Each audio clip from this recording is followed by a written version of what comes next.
Hi guys, welcome to the 36th tutorial on XHTML, and in here we're going to look at checkboxes. So I've already wrote this up just to save you time from reading this and me time from typing it. So in a checkbox you can either check one box, two box, whatever you want, right?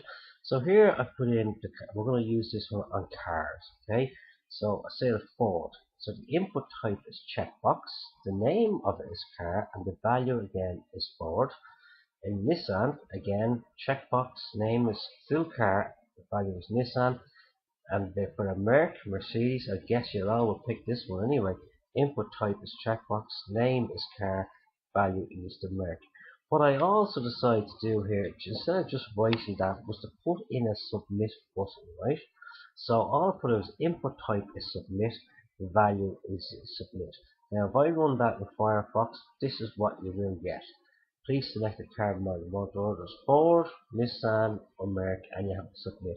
Now obviously it's not going to submit to anywhere because we haven't given it a database. It hasn't been connected to anything through PHP or MySQL, you see. So you can't really submit it, but we will be going through that later on when I start on the PHP for you. So again, looking at this again, you have your opening brackets here. You have to put in this as a paragraph. You can use a heading, whatever you like here. It doesn't matter.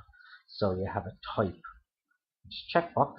The name is the same for all of them because the name has to be the same because we're working on cars here and these are the models, right? And there are your values. This is just a submit and value is a submit. Okay, this is very straightforward guys. I hope you enjoyed it and I'll see you in the next tutorial. Take care now.